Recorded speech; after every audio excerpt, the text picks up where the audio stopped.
관계보다는 일을 더 중요하게 생각할 때가 많습니다. 우리는 관계보다는 성과를 더 중요하게 생각할 때가 참 많습니다. 그런데 우리 하나님은요, 일보다는, 성과보다는 관계를 더 중요하게 생각을 하십니다. 더불어 가는 이 세상에서 참 관계는 중요한 것 같습니다. 그래서 저희 교회도 교육자를 뽑을 때에 스펙보다는 얼마나 관계를 잘 맺을 수 있는 사람인지를 우선하여 뽑습니다. 왜냐하면 관계가 더 중요하기 때문이죠. 하나님의 관심은 관계입니다. 그래서 하나님은 하나님과 구원받은 우리를 묘사할 때에 관계로 묘사하고 있습니다. 목자와 양의 관계, 아버지와 아들의 관계, 신랑과 신부의 관계, 종과 주인의 관계, 이렇게 관계로 묘사를 하고 있죠. 그렇다면 이 관계의 핵심이 뭘까요? 하나님과 나와의 관계에 있어서 핵심이 뭐죠? 이 핵심이 바로 예배입니다. 예배는 하나님과 나와의 관계를 끊어지지 않고 유지시켜 주는 것입니다. 하나님과 나와의 관계를 계속적으로 유지시켜 주는 것이 바로 예배입니다. 그래서 우리는 예배를 통해서 하나님을 만나고 하나님의 음성을 듣습니다. 예배를 통하여 거듭난 내 영혼이 생명의 영양분을 공급받습니다. 우리는 하나님을 예배하는 시간에 하나님의 사랑과 위로를 경험합니다. 그러므로 예배는 하나님과 나와의 관계를 더 깊고 더 풍성하게 만들어 주는 것이죠. 아무리 신앙생활을 오래 했다고 할지라도 예배의 자리에서 멀어지면 하나님과 멀어질 수밖에 없는 것입니다. 왜 하나님이 우리를 지으셨고 왜 하나님이 우리를 구원하셨습니까? 바로 하나님을 예배하는 자가 되도록 하기 위해서죠. 왜 하나님이 430년 동안 애굽에서 종살이 하던 이스라엘 백성들을 구원해 내셨습니까? 예배하는 공동체를 세우기 위해서입니다. 그래서 하나님은 그들을 애굽에서 이끌어내신 다음에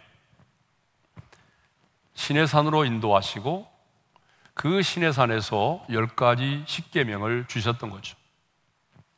그런데 그 십계명 역시 예배와 관련된 계명이라는 것입니다. 1계명부터 4계명까지는 우리의 예배의 대상이신 분이 하나님이 어떤 분이신가, 그리고 우리는 그 하나님을 어떻게 예배해야 하는가에 대한 계명이고요, 5계명부터 10계명까지는 우리의 삶으로 우리의 삶의 현장에서 드려야 되는 우리의 삶의 예배가 어떠해야 하는 것인가를 말씀하고 있는 거죠. 그러므로 출애굽기의 초점은 해방이 아니라 바로 예배에 있는 것입니다. 그러므로 구원받은 저와 여러분을 향한 최고의 관심은 바로 예배입니다. 그래서 하나님은 시내산에 강림하셨고요, 이스라엘 백성들에게 십계명을 주셨습니다. 그리고 곧 이어서 하나님께서는 이스라엘 백성들에게 제사에 관한 법을 말씀하셨습니다. 자, 오늘 우리가 읽은 본문은 제사에 관한 법, 다시 말하면 구원받은 백성들이 어떻게 하나님을 예배해야 하는지에 대하여 말씀하고 있습니다. 자, 먼저 22절은요, 누가 하나님을 예배할 수 있는지에 대하여 말씀하고 있어요. 자, 우리 22절의 말씀을 읽겠습니다. 다 같이요. 여호와께서 모세에게 이르시되 너는 이스라엘 자손에게 이같이 이르라. 내가 하늘로부터 너희에게 말하는 것을 너희 스스로 보았으니. 자, 누가 하나님을 예배합니까? 시내산에 강림하신 하나님의 영광을 본 자들이죠. 하나님은 제사, 곧 예배에 관한 말씀을 하시기 전에 이스라엘 백성들이 시내산에 강림하여 말씀하신 것을 너희 스스로 보았다라고 말씀을 하십니다. 그렇습니다. 이스라엘 백성들은 하나님께서 약속하신 그 셋째 날에 우레와 번개와 빽빽한 구름 속에 임재하시는 하나님의 영광, 하나님의 현현을 보았어요. 하나님의 강림을 알리는 천사의 나팔 소리와 함께 그 불 가운데 강림하신 하나님을 보았습니다. 그리고 자신들에게 말씀하시는 하나님의 음성을 들었죠. 누가 하나님을 예배합니까? 하나님과 관계가 맺어진 사람들이죠. 하나님의 영광을 본 사람들, 하나님의 음성을 들은 사람들, 한마디로 말하면 하나님을 만난 자들이 하나님을 예배할 수 있다는 거죠. 자, 하나님은 제단을 쌓고 번제와 화목제를 드리라는 말씀 이전에 먼저 예배의 대상이신 하나님을 형상화하지 말라고 말씀하십니다. 자, 23절이죠. 우리 23절의 말씀을 읽겠습니다. 다 같이요. 너희는 나를 비겨서 은으로나 금으로 나 너희를 위하여 신상을 만들지 말고. 예배의 대상이신 하나님을 형상화시키지 말라는 거예요. 하나님이 주신 십계명 가운데 제2계명도 마찬가지 아닙니까? 너를 위하여 새긴 우상을 만들지 말며. 그러면 왜 하나님은 반복해서 하나님 당신을 형상화하지 말라고 말씀하실까요? 그것은 하나님이 영이시기 때문입니다. 요한복음 4장 24절의 말씀을 읽겠습니다. 다 같이요. 하나님은 영이시니 예배하는 자가 영과 진리로 예배할지니라. 하나님은 영이십니다. 여러분, 영은 형상이 없죠. 그러므로 하나님은 인간과 같은 육체를 갖고 있지 않으십니다. 하나님은 영이시므로 시간과 공간을 초월하여 존재하십니다. 하나님은 영이시기 때문에 무소부재하십니다.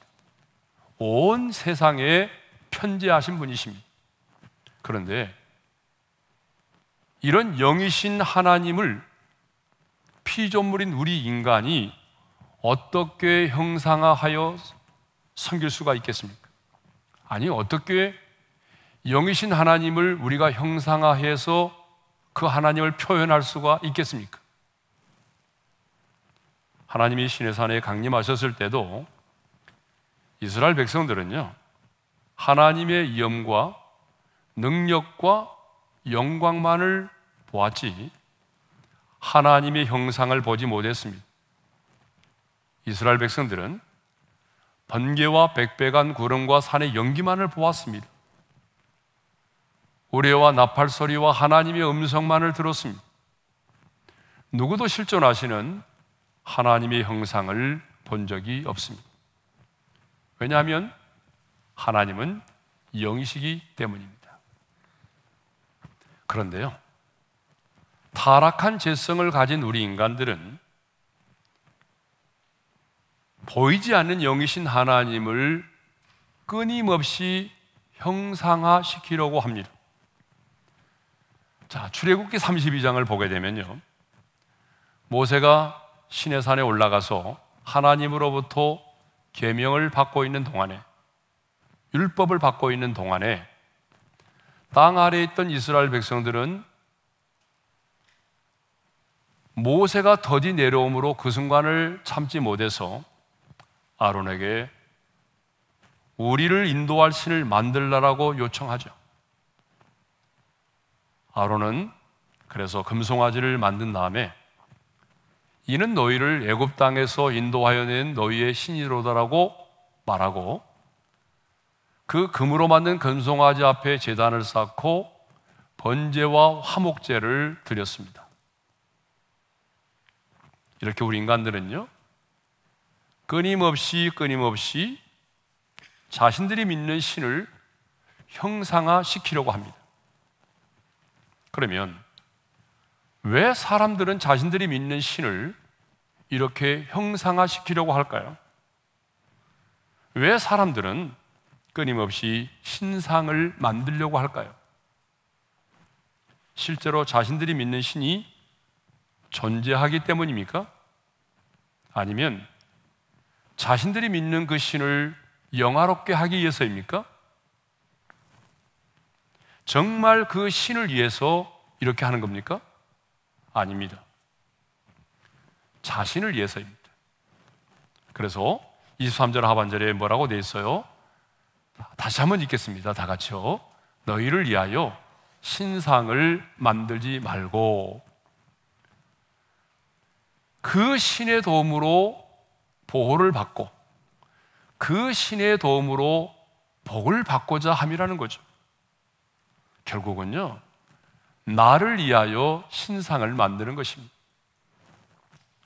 왜 사람들이 무당을 찾고, 왜 사람들이 신전에 나가서 절을 하고, 왜 사람들이 우상을 만들어 섬깁니까? 자신을 위해서입니다. 자신의 이기심과 자기의 욕심을 채우기 위해서입니다. 그러니까 우상은요, 인간의 탐욕이 만들어낸 부산물인 것입니다. 인간의 탐욕이 만들어낸 부산물이 바로 뭐예요? 그게 바로 우상이죠. 그래서 성경은 탐심은 우상숭배니라고 말씀하고 있습니다. 자, 우리 골로새 3장 5절의 말씀을 읽겠습니다. 다 같이요. 탐심은 우상숭배니라.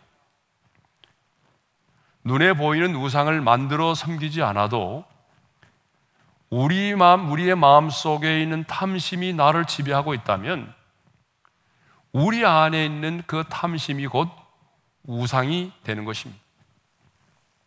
그러므로 우리도 하나님의 실존을 형상화하려고 해서는 안 됩니다. 세상의 모든 종교가 말이죠, 자신들이 믿는 신을 형상하여 섬긴다고 할지라도 우리는 우리의 예배의 대상이신 하나님을 호기심 때문에라도 형상화해서는 안 된다는 얘기입니다. 하나님을 형상하여 우상을 만들지 말라고 명령하신 하나님은요, 이제 토단을 쌓고 그 위에서 번제와 화목제를 드리라고 말씀하십니다. 24절 상반절의 말씀을 읽겠습니다. 다 같이요. 내게 토단을 쌓고 그 위에 내 양과 서로 내 번제와 화목제를 드리라. 자, 하나님은 지금 가장 먼저 두 가지 제사를 드리라고 말씀하시죠. 그 두 가지 제사가 뭐예요? 번제와 화목제입니다. 그런데 여러분, 레위기서만 보더라도요 5가지 제사가 나오잖아요. 그렇죠? 번제와 소제와 화목제와 속건제와 속죄제가 나와요. 그런데 왜 하나님은 번제와 화목제를 드리라고 말씀하셨을까요? 이 번제와 화목제가 성경에 나오는 모든 제사를 포괄하고 있기 때문에 그렇습니다. 자, 번제가 뭐죠? 여러분, 번제는 제물을 태워서 드리는 것이에요. 제물을 태워서 드리는 것으로서 우리의 온전한 헌신과 속죄를 상징하는 그런 제사입니다. 그러므로 번제는요, 인류를 위해서 십자가 제단에서 제물로 드려졌던 예수 그리스도의 온전한 희생을 의미한다고 할 수 있겠습니다. 화목제란 하나님과 원수되었던 관계를 종결하고 하나님과 평화로운 관계를 회복하고 유지하기 위해서 드리는 제사를 말합니다. 그러니까 하나님 앞에서의 죄의 문제가 해결된 사람은 하나님과의 화목을 누리게 되고 하나님과의 교제 속에서 하나님과의 교제 속으로 들어가는, 그래서 하나님과 친밀한 사귐을 누릴 수 있는 영광을 누리며 살아야 된다고 하는 것입니다. 이렇게 번제와 화목제가 속죄와 하나님과의 화목을 상징하는 제사이기 때문에 이 두 제사를 드리도록 말씀을 하신 것입니다. 그런데 하나님은요, 이 번제와 화목제를 드릴 때에 토단과 다듬지 않는 단에서 드리라고 말씀을 하시네요. 자, 먼저 24절 상반절의 말씀을 읽겠습니다. 다 같이요. 내게 토단을 쌓고 그 위에 내 양과 소로 내 번제와 화목제를 드리라. 여러분, 토단이 뭐죠?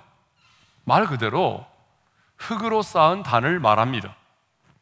그러니까 인간적인 요소가 전혀 들어가 있지 않은 그냥 흙으로 만든 제단을 말하는 거예요. 또 돌로 제단을 쌓으려거든 다듬지 않은 돌로 쌓지 말라고 했습니다. 다듬은 돌로 쌓지 말라고 했습니다.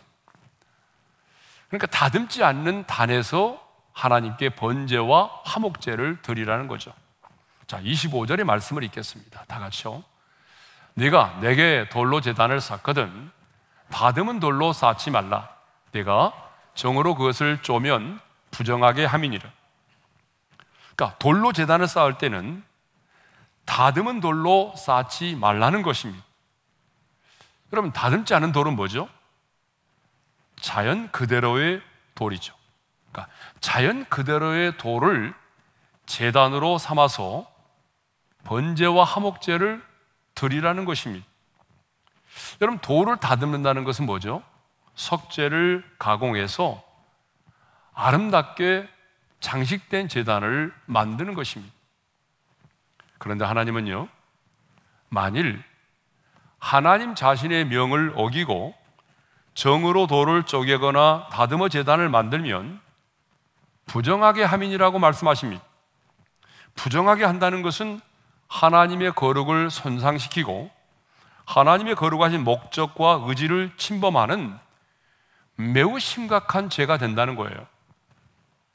그래서 모세 역시 가나안의 입성을 앞두고 있는 이스라엘 백성들에게 너희가 요단을 건너 가나안 땅에 들어가거든 예발산에서 다듬지 않는 돌로 단을 쌓고 번제와 화목제를 드릴 것을 명령했습니다. 그래서 여호수아 8장 31절을 보게 되면 이스라엘 백성들은 요단강을 건너 가나안 땅에 들어가서 예발산에서 새 연장으로 다듬지 아니한 돌로 만든 제단에서 여호와께 번제물과 화목제물을 드립니다. 여호수아 8장 31절을 읽겠습니다. 이는 여호와의 종 모세가 이스라엘 자손에게 명령한 것과 모세 율법 책에 기록된 대로 새 연장으로 다듬지 아니한 새 돌로 만든 제단이라 무리가 여호와께 번제물과 화목제물을 그 위에 드렸으며. 네. 그러니까 하나님께 제사를 드릴 때는 어디에서 드리라고 말씀하셨어요? 토단과 다듬지 않는 그 순수한 그 돌의 제단 위에서 번제와 화목제를 드리라고 말씀을 하신 것입니다. 그러면 왜 하나님은 번제와 화목제를 드릴 때에 토단과 다듬지 않는 제단에서 드리라고 말씀을 하셨을까요? 자, 세 가지 이유 때문에 그렇습니다. 첫 번째 이유는요, 우상의 신상과 하나님의 거룩한 제단을 구별하기 위해서입니다. 여러분, 당시에 사람들이 섬겼던 우상의 신상과 제단은 굉장히 화려하고 정교하게 꾸며져 있었습니다. 대부분 금과 은으로서, 금과 은으로서 사람의 기교로 너무나 잘 멋있게 다듬어진 그런 제단들이었습니다. 그런데 하나님이 말씀하신 이 토단, 그리고 하나님이 말씀하신 다듬지 않는 돌의 제단은 정말 초라하고 볼품이 없는 것이었습니다. 여러분 그러지 않습니까? 아니 똑같은 제단이라도 잘 다듬어진 제단이 멋있고 더 아름답지 않을까요? 그런데 하나님은요, 손이 닿지 않은 자연 그대로의 토단과 다듬지 않는 제단을 원하셨어요. 그 이유는 우상의 신상과 하나님의 거룩한 제단을 구별하기 위해서입니다. 두 번째 이유입니다. 두 번째 이유는 제단 자체가 우상이 될 수 있기 때문이죠. 자, 타락한 죄성을 가진 우리 인간에게는 어떤 성향이 있어요? 뭔가를 끊임없이 우상화하려고 하는 그런 경향이 있습니다. 좀 남다르고 신비한 것만을 보아도 사람들은 그냥 지나치지 않아요. 그것을 우상화하여 섬기려고 합니다. 우리 청소년과 청년들에게 높은 인기를 얻는 연예인을 우리는 아이돌이라고 부르죠. 그런데 여러분, 아이돌이라고 하는 이름의 뜻을 아십니까? 아이돌의 원래 뜻은요,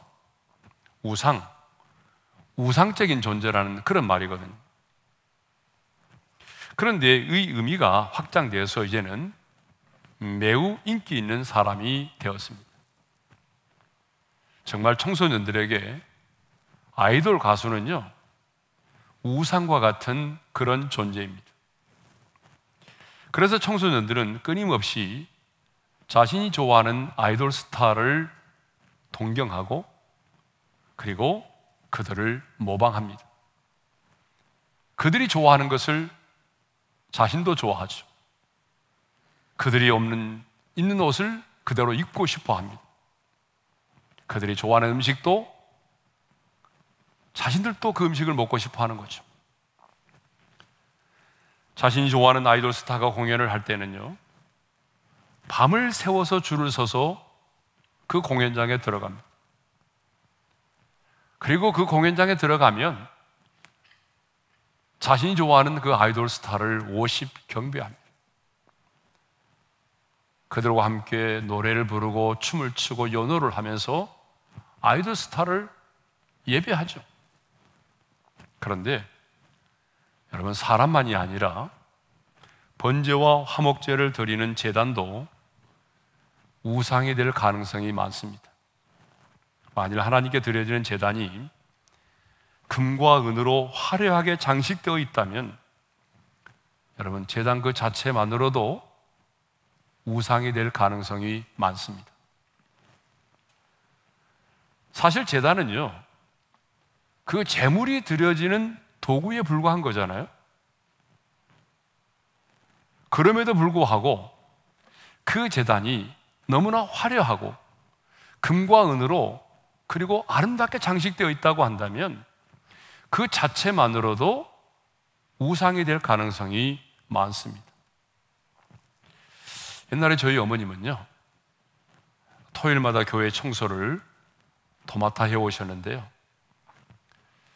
제가 이렇게 가끔 이제 토요일날 청소를 돕다 보게 되면 저희 어머님은 이 강대상 위에는 청소를 안 하세요.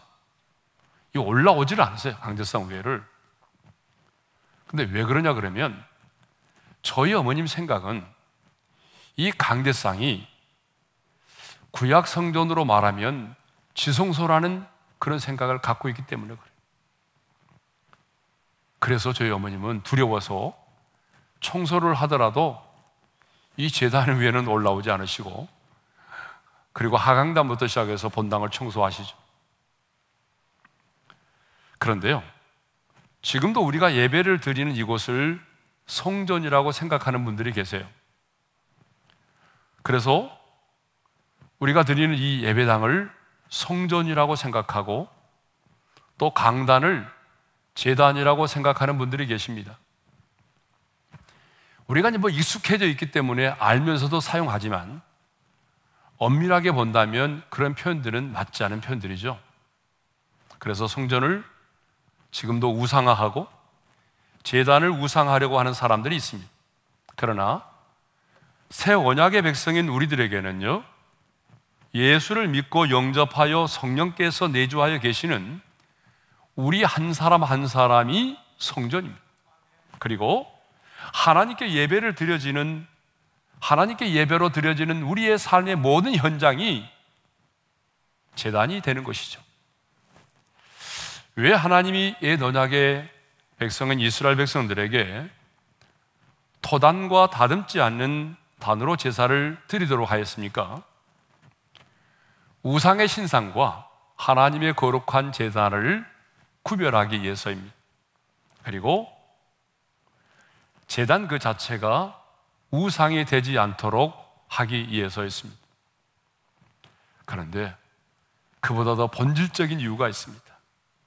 그러니까 세 번째로, 왜 하나님이 우리에게 그런 토단과 다듬지 않는 단 위에서 제사를 드리도록 했을까? 그 세 번째 이유가 더 중요합니다. 세 번째 이유는 순수한 내 모습 그대로 제단을 쌓으라는 것입니다. 인위적으로 꾸미지 말고 내 모습 그대로 하나님께 드려져야 한다는 것입니다.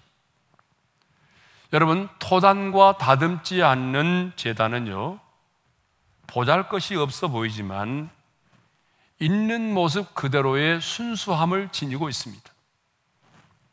그러므로 하나님께 나오는 자들은 어떤 자신의 노력이나 자신의 어떤 공로나 업적을 가지고 제단을 쌓지 말라는 거예요. 자신의 공로와 업적을 가지고 하나님 앞에 나오지 말라는 거예요.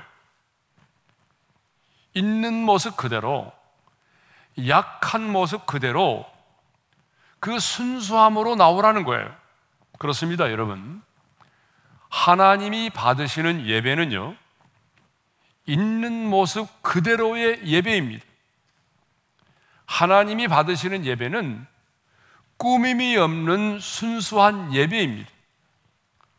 상한 모습 그대로의 예배입니다.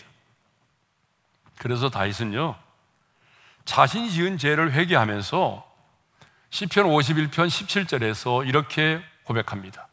읽겠습니다. 하나님께서 구하시는 제사는 상한 심령이라. 하나님이여, 상하고 통회하는 마음을 주께서 멸시하지 아니하시리이다. 하나님께서 구하시는 제사가 어떤 제사예요? 바로 상한 심령으로 드리는 제사입니다. 자, 그러면 여기서 말하는 상한 심령은 뭘 말하죠? 하나님은 상한 심령으로 드리는 그 제사를 원하시는데, 상한 심령은 뭐죠? 쉽게 말하면 상처받은 심령을 말해요. 상처받은 심령. 그런데 어떤 사람이나 환경으로 말미암아 마음을 아파하는 것이 아니에요. 우리 시어머니는 왜 이렇게 나를 미워하지? 그 시어머니의 말에 의해서 내가 마음이 아파가지고 속상해하는 그런 마음을 말하는 게 아니라는 거예요. 자, 여기서 말하는 상한 심령은 내가 어떤 사람이나 내가 처해 있는 환경으로 말미암아 내 마음을 아파하는 것이 아니라 하나님의 은혜를 잊기에는 전혀 어울리지 않는 자신의 그 제약된 모습 때문에 아파하는 마음이에요. 좀 더 구체적으로 말씀드리면 내 안에 있는 미움, 내 안에 있는 분노와 혈기. 여러분, 분노와 혈기 때문에 우리가 참 쓰러질 때가 얼마나 많습니까? 내가 조금 더 참아야 되는데 내가 왜 분노했을까? 내가 그렇게 혈기를 부렸을까? 우리 안에 있는 탐욕, 우리 안에 있는 시기와 질투, 용서하지 못함, 용서가 안 되는 거예요. 그러니까 주님 앞에 나올 때마다 이거 용서하지 않은 마음 때문에 괴로운 거예요. 주님은 용서하라고 말씀하셨는데, 주님은 나 같은 죄인도 용서해 주셨는데 나는 용서가 안 되는 거예요. 그것 때문에 내 심령이 괴로운 거예요. 조급함과 음란함과 게으름, 이런 것들 때문에 하나님 앞에서 마음 아파하는 것. 여러분, 이것들 때문에 우리 마음이 괴로울 때가 얼마나 많아요, 그죠? 바로 그 마음이 상한 심령이라는 거예요. 누가복음 18장을 보게 되면 하나님은요, 자신의 의를 내세우며 기도하는 바리새인의 기도를 듣지 않으셨습니다. 반면에 감히 눈을 들어 하늘을 쳐다보지도 못하고 다만 막 가슴을 치면서 하나님이여 불쌍히 여기소서 나는 죄인이로소이다 라고 탄식했던 그 세리의 기도를 하나님은 들으셨어요. 하나님은요, 오늘 또 자기 자신의 선함과 자기의 의로움을 가지고 나오는 사람들을 하나님은 멸시하십니다. 아니, 받지 않은 정도가 아니라 그들을 멸시하세요. 반면에 우리 하나님은 마음이 상한 자, 자신이 지은 죄 때문에, 자신 안에 여전히 남아있는 그 죄 때문에 마음 아파하는 그 마음이 상한 자들을 하나님은 찾으십니다. 그러므로 여러분, 하나님 앞에 나올 때는 여러분 자신의 죄를 숨기려고 하지 마십시오. 넘어졌으면 넘어진 모습 그대로 나오십시오. 넘어졌으면 넘어진 여러분의 모습을 은폐하려고 하지 마시고요, 숨기려고 하지 마시고요, 넘어진 모습 그대로 나오세요. 여러분이 무너졌잖아요. 내 마음이 무너질 때도 있었잖아요. 무너졌으면 무너진 모습 그대로 나오세요. 어떤 분은 그래요. 많이 넘어졌는데 괜찮아요. 넘어지고 또 넘어졌을지라도 그 상한 심령으로 주님 앞에 나오십시오. 하나님은요, 완벽하고 의로운 자의 예배를 찾으시는 것이 아니라 자신의 죄악으로 인해서 마음 아파하는 자를, 그 상한 심령의 소유자를 우리 하나님은 찾으십니다. 하나님이 받으시는 예배는요, 멋있고 화려한 예배가 아닙니다. 꾸밈이 없는 순수한 예배입니다. 있는 모습 그대로의 예배입니다. 그런 의미에서 한국교회는 토단과 다듬지 않는 돌로 쌓은 그 제단의 정신을 다시 회복해야 하는 것이죠. 물론 이 토단과 다듬지 않는 제단은요, 시간이 흐르면서 노수로 만든 제단으로 바뀌어졌어요. 그렇죠? 나중에 이제 성전을 짓고 난 다음에 보게 되면 성막 때도 마찬가지지만 이제 노수로 만든 그런 제단이 있었습니다. 그러나 중요한 것은 하나님께 예배를 드리는 우리의 마음과 자세는 변치 않아야 한다는 것입니다. 그렇습니다. 시대에 따라서 예배의 환경이 바뀌어질 수 있습니다. 여러분, 예배 환경이 많이 바뀌잖아요. 옛날에는 풍금을 치다가 피아노를 치고, 나중에는 파이프 오르간도 등장하고 드럼도 등장하고, 예. 옛날에는 궤도를 놔두고 찬송을 불렀어요. 그런데 이제는 여러분 LED 스크린을 통해서 우리가 예배하잖아요. 도구로. 예배의 방식도 많이 바뀌었잖아요. 예? 우리가 부르는 찬송의 멜로디도 많이 바뀌었고요. 예. 조명도 그렇고 악기도 많이 바뀌었습니다. 시대에 따라서 이 모든 것들은 달라질 수 있습니다. 그러나 중요한 것, 토단과 다듬지 않은 제단의 예배의 정신은 아무리 시간이 지나도 변치 않아야 한다는 것입니다. 이제 마지막으로 예배자에게 약속된 복에 대해서 생각해 보도록 하겠습니다. 자, 24절 하반절의 말씀을 우리 함께 읽겠습니다. 다 같이요.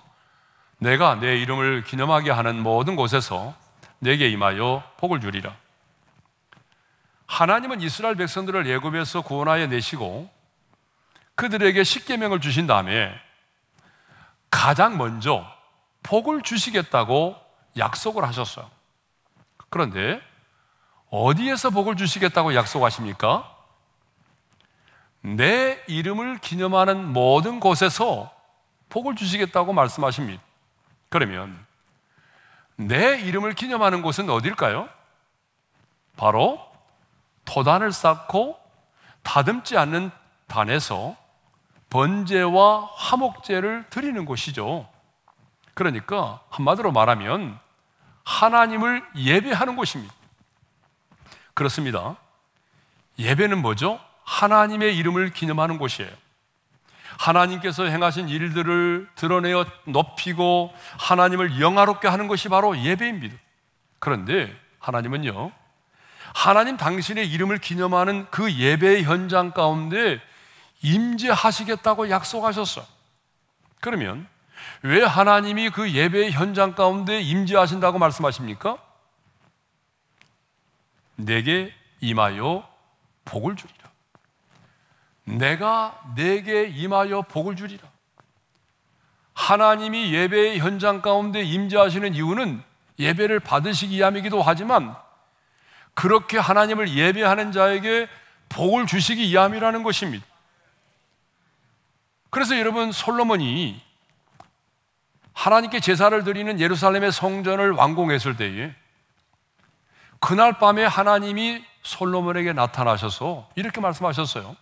다 같이 읽겠습니다. 이제 이곳에서 하는 기도에 내가 눈을 들고 귀를 기울이리니 이는 내가 이미 이 성전을 택하고 거룩하게 하여 내 이름을 여기에 영원히 있게 하였습니다.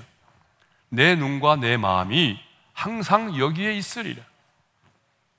자, 하나님은 그때나 지금이나 변함없이 토단과 다듬지 않는 제단으로 하나님을 예배하는 그 현장 가운데 임재하십니다. 그러니까 순전한 마음으로, 상한 마음으로, 영과 진리로 그렇게 하나님을 예배하는 그 예배의 현장 가운데 우리 하나님은 오늘 또 영으로 임재하십니다. 그리고 복을 주십니다.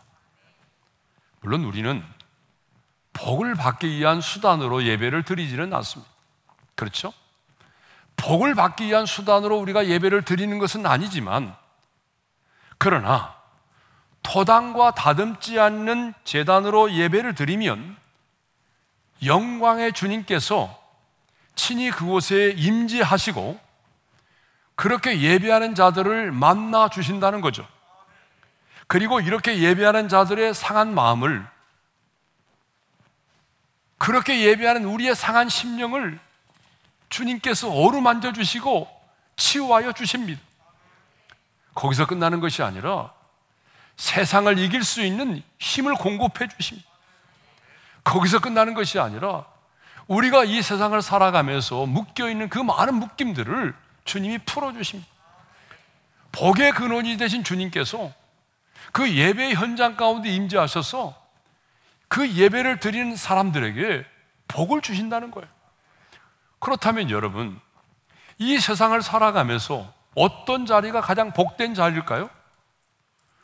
여러분, 하나님을 예배하는 자리입니다. 하나님을 예배하는 자리가 우리에게는 가장 복된 자리입니다. 고스톱 치는 자리 아닙니다. 하나님을 예배하는 자리입니다. 하나님을 예배하는 그 자리가 우리의 인생 가운데 가장 복된 자리입니다. 저는 21일간의 다니엘 기도의 기간에 우리 모두가 토단과 다듬지 않는 제단에서 꾸밈이 없는 순전한 마음으로, 상한 마음으로 하나님을 예배할 수 있기를 바랍니다. 그러면 오늘 본문에 약속하신 대로 하나님의 이름을 기념하는 모든 곳에 우리 주님이 강력히 임재하실 것입니다. 주님 분명히 말씀하셨습니다. 내 이름을 기념하는 모든 곳에서 내게 임하여 복을 주리라. 여러분, 우리 다니엘 기도회는 우리가 여기서 드리는 이 예배 현장만 있는 것이 아니잖아요. 14,000여 교회의 예배 현장이 있어요. 그리고 본당에 들어오지 못하는 수십만의 성도들이 각자의 처소에서 하나님을 예배합니다. 그런데 주님 말씀하시잖아요. 내 이름을 기념하는 모든 곳에서 내게 임하여 복을 주리라. 우리가 비록 이 예배 현장에 임하지 와서 예배는 드리지 못할지라도 여러분이 각자의 처소에서 드리는 그 예배 현장 가운데도 주님께서 임재하셔서 우리에게 복을 주시겠다고 약속을 하셨습니다. 저는 근본 20일간의 이 다니엘 기도회를 통해서 우리 모든 성도들이 정말 토단과 제단위에서 하나님을 예배할 수 있기를 바랍니다. 정말 그 상한 심령으로 우리의 죄를 숨기지 않고 꾸미지 않고 우리의 모든 가식을 떨쳐버리고 가장 순전한 마음으로 하나님을 예배할 수 있기를 바랍니다. 분명히 우리 하나님 임재하시고 우리 한 사람 한 사람에게 복을 주실 것입니다. 오늘 주신 말씀을 마음에 새기면서 하늘의 문을 여서서 이곳을 주목하소서라는 찬양을 함께 드리겠습니다. 하늘의 문을 여소서 이곳을 주목하소서. 주를 향한 노래가 꺼지지 않으니 하늘을 열고 보소서. 이곳에 임재하소서. 주님을 기다립니다. 기도의 향기가 하늘에 닿으니 주여 임재하여 주소서. 이곳에 오셔서 이곳에 앉으소서. 이곳에서 드리는 예배를 받으소서.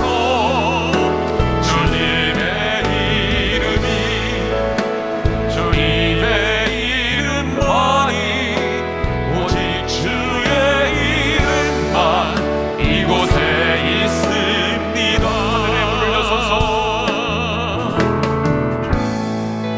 하늘의 문을 여소서. 이곳을 주목하소서. 주를 향한 노래가 꺼지지 않으니 하늘을 열고 보소서. 이곳에 임재하소서. 주님을 기다립니다. 기도의 향기가 하늘에 닿으니 주여 임재하여 주소서. 이곳에 오셔서 이곳에 앉으소서. 이곳에서 드리는 예배를 받으소서. 주님의 이름이 주님의 이름만이 오직 주의 이름만 이곳에 있습니다. 이곳에 오셔서 이곳에 앉으소서. 이곳에서 드리는 예배를 받으소서. 주님의 이름이 주님의 이름만이 오직 주의 이름만 이곳에 있습니다. 자, 우리 한번 눈을 감고 주신 말씀 마음에 새기며 기도합시다. 여러분, 누가 하나님을 예배할 수 있나요? 하나님을 만난 자요, 하나님의 영광을 본 자요, 하나님과 관계가 맺어진 사람이에요. 그런데 어떻게 예배하라고 말합니까? 토단을 쌓고 다듬지 않는 그 단위에서 번제와 화목제를 드리라고 말하죠. 때묻지 않은 그 모습, 아니 연약한 모습 그대로, 순전한 모습 그대로 상한 심령으로 가식적인 모습을 다 떨쳐버리고 그렇게 하나님을 예배하라는 거예요.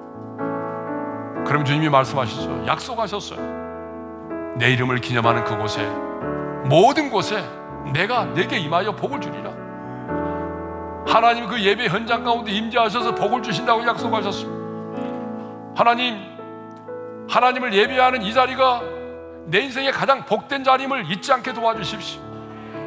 21일 동안 다니엘 기도회 진행하는데 내가 21일 동안 하나님을 예배할 때 토단과 다듬지 않은 제단에서 하나님을 예배하게 도와주셨어요.